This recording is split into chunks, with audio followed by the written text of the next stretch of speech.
Pero esto puede ser un gran paso hacia adelante para encontrar justicia en Estados Unidos. Que quede claro también que este veredicto es muy poco frecuente para tanta gente.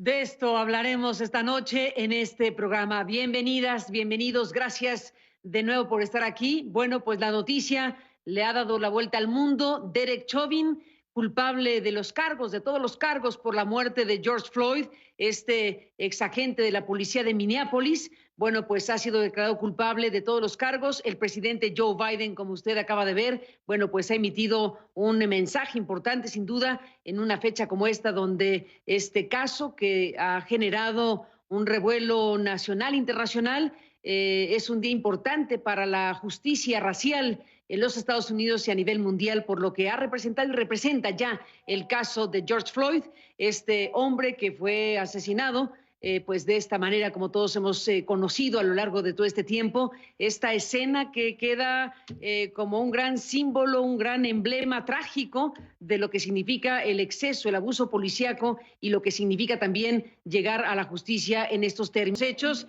Y él ha vivido todo este proceso como periodista y te agradezco muchísimo, Gustavo, que podamos conversar esta noche. ¿Cómo han sido las cosas? Bienvenido al programa.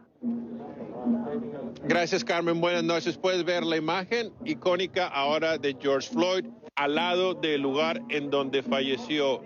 A 3 metros de donde estoy es el punto en donde Derek Chauvin puso su rodilla sobre el cuerpo de George Floyd y lo mató en 9 minutos. Un veredicto que fue recibido con júbilo entre las personas que se dieron cita en la corte, en las afueras de la corte y en otros puntos de la ciudad, como esta que ahora se conoce como George Floyd Plaza.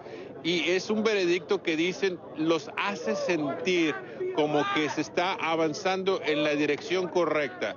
Mucha gente con la que platiqué, especialmente de la raza negra, dice que se sienten que ahora sí tienen valor en una comunidad en donde dicen se sentían de alguna manera rechazados, no porque se sientan discriminados en general, sino por el tiempo que le tomó a las autoridades en reconocer el video que dio la vuelta al mundo y que demostraba las acciones de Derek Chauvin y los otros 3 exagentes que ahora esperan su juicio, y el tiempo que se tardaron en presentarle cargos a los oficiales. Así es que hubo un gran júbilo, pero saben muchos de ellos que es solamente un primer paso, porque desafortunadamente este no es el único incidente y al parecer no será el último.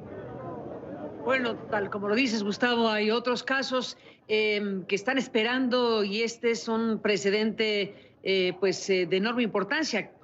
Ante esto, ¿qué esperaríamos con los casos que están por resolverse? Bueno, obviamente presión en las autoridades y presión a las autoridades. Sabemos que hace 2 semanas murió un joven, Daunte Wright, no muy lejos de donde estamos.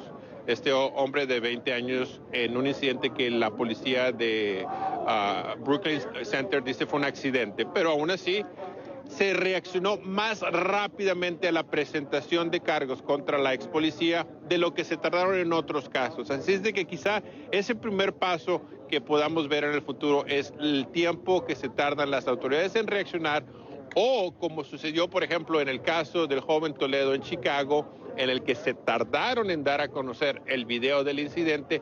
Quizá las autoridades ahora se vean forzadas a enfrentar al público de una manera más rápida para que la gente sepa y saber, ya sea de que si es un caso en el que, por ejemplo, con el joven Toledo, en el que se ve la pistola, aunque no era el momento en que se levantan los brazos del joven de 13 años, que la gente tenga una información más completa para poder entender qué es lo que está sucediendo. Lo bueno del veredicto es de que puedes ver que estamos en este lugar, hay gente que ha estado, ya está bajando la cantidad de personas, pero afortunadamente primero no hay disturbios y segundo se ha retomado este espacio que desde junio pasado, cuando se bajó quizá la atención en el lugar, un pequeño grupo de personas se han posesionado de este lugar al punto de que está cerrado, no hay seguridad. O sea, muchas veces, incluso a los mismos medios de comunicación no se nos permitía estar aquí. Ha habido actos de violencia porque la policía no podía llegar a tiempo.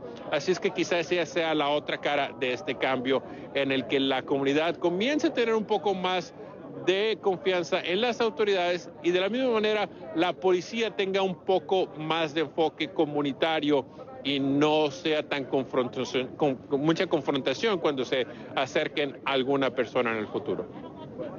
Pues Gustavo Valdés, estaremos en contacto como siempre. Muchísimas gracias por estar aquí y bueno, mostrarnos, hablar del tema, por supuesto, informar del tema y mostrarnos estas imágenes de lo que está ocurriendo en estos precisos momentos de la noche. Gracias, Gustavo. Un abrazo y seguimos al habla. Buenas noches. Gracias y buenas noches. Y bueno, vamos a una pausa. Hemos invitado a dos personas que estoy segura van a contribuir en el análisis, en el alcance de lo que tiene pues que ver con este caso del asesinato de George Floyd y de esta sentencia en contra de Derek Chauvin. Y bueno, pues hablaremos un momento más con Pietro Ameglio. Pietro es integrante de Paz y Resistencia Civil, es un activista social, es un académico, es una mente lúcida que nos va seguramente a ilustrar y hacer pensar sobre este acontecimiento. Y estaremos hablando con Robert Valencia desde Nueva York. Robert, analista, periodista independiente, con él hablaremos también del caso George Floyd. Ya no estoy luchando solo por George, estoy luchando por las personas de todo el mundo. Recibo llamadas, mensajes directos de personas de Brasil, de Ghana, de Alemania, de todo el mundo, de Londres, Italia. Todos me dicen lo mismo, no podremos respirar hasta que tú puedas respirar. Hoy podemos respirar de nuevo. No going.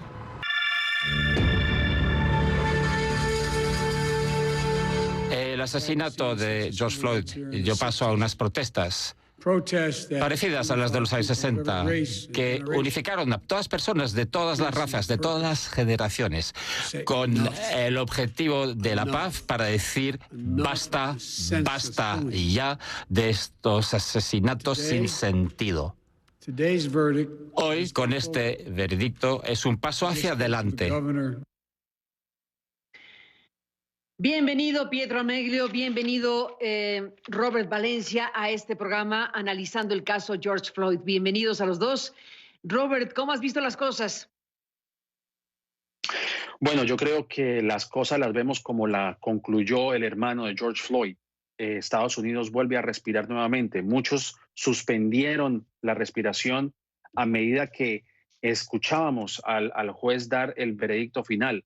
Ese mismo respiro que Derek Chauvin le prohibió a George Floyd cuando en repetidas ocasiones a lo largo de ese sometimiento en el suelo le decía no podía respirar y que le tomó 8 minutos y 20 segundos, digamos, expirar y no estar más con su familia y, bueno, fallecer, y que llevó precisamente a este desencadenamiento de protestas y de un llamado serio para que se haga justicia y se responsabilice a la fuerza policial cuando no cumple su labor.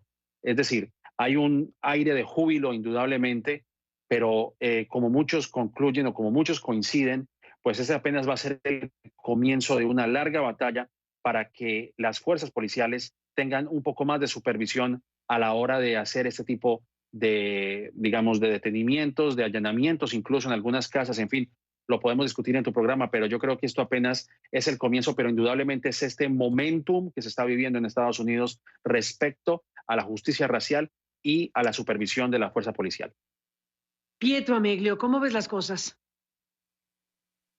Sí, me parece importante lo que se comentaba ahora, que primero es un punto de partida y no un punto de llegada. Creo que este es un detalle importante porque es un hecho histórico excepcional en la historia de Estados Unidos, pero de un hecho social totalmente normal, como es la permanente impunidad, victimación, agresión a los sectores más pobres y sobre todo los sectores de la población afroamericana. Entonces es importante entender que es hasta ahora una excepción, no es la regla, pero una excepción que pone un punto de partida para continuar una lucha de décadas tremendamente importante, tremendamente ejemplar en todo sentido, que adquiere esperanza, que adquiere fuerza, y algo que me pareció fundamental en el discurso que oíamos es remitirse a los procesos de lucha de los años 60 también, de la población afroamericana. O sea, de este proceso de George Floyd es importante tener presente el movimiento del Black Lives Matter, lo que ha significado toda esa movilización social, esa toma de conciencia tan grande, esa visibilización brutal que ha habido en la sociedad americana, incluso en las autoridades, hasta el presidente, que no es un fruto casual, es un proceso histórico con enorme determinación moral, con enorme dignidad, y que ahora logra un punto importante para avanzar, me parece. Desde luego que es un momento muy importante, histórico, me atrevería a decir, que estamos viviendo a favor de la justicia racial. Y bueno, pues digámoslo de esta forma, Robert, un gran inhibidor para los cuerpos policíacos que pensarán 2 o más veces cuando actúen en contra de los civiles, de las personas. Indudablemente, Carmen, y yo creo que ahora lo que estamos viendo es que hay un despertar en la conciencia de los estadounidenses cuando precisamente se vio esa imagen de George Floyd tendido en el suelo mientras Derek Chauvin lo asfixiaba con su rodilla. Ahora, hay un punto muy importante que mencionar, y es que todavía existe cierta reticencia en apoyar lo que se ha denominado el movimiento de desfinanciar la policía aquí en Estados Unidos. De hecho, los jurados o el jurado que componía el veredicto, o por lo menos este juicio, era un grupo mezclado, variado, no solamente era de 12 personas, entre los cuales eran 6 personas de raza blanca, algunos eran de raza negra y otros eran eran multirraciales, que tenían visiones un poco distintas frente al tema de Black Lives Matter e incluso Blue Lives Matter, o sea que la vida de los policías también importa, porque realmente la justicia favorece a la policía. Desde el 2005 solamente se han enjuiciado a 7 policías en casos similares como los de George Floyd. Y 1 de cada 1000 casos hay un afroamericano que puede fallecer, en 1 de 1000. Es decir, hay una gran desproporción en el tema de la justicia racial partiendo desde la fuerza policial. La justicia, lamentablemente, permite que la policía use este exceso de fuerza y que no sean juzgados o que no sean hallados culpables, dándole precisamente carta libre o vía libre para que se sigan cometiendo estos actos. Las personas aquí en Estados Unidos, según una encuesta de la página de internet Vox, 77% todavía, muchos americanos quieren, 77% de ellos quieren una presencia policial activa en sus barrios.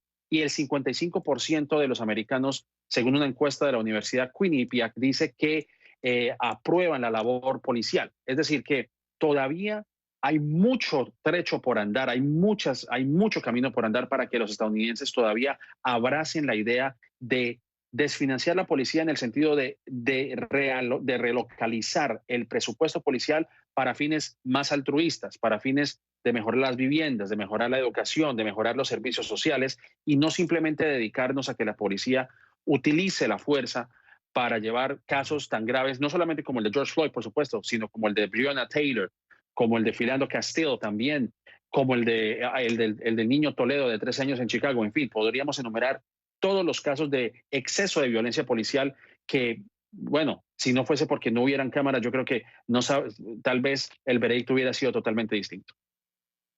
Déjenme, Robert de Pietro, hacer una pausa y regresamos en la parte final hablando con ustedes. Spring is a wonderful time to order delicious snacks from nuts.com. Chauvin, culpable de todos los cargos por la muerte de George Floyd. Regresamos con nuestros invitados. Una vez, quizá haya sido suerte. 2 veces.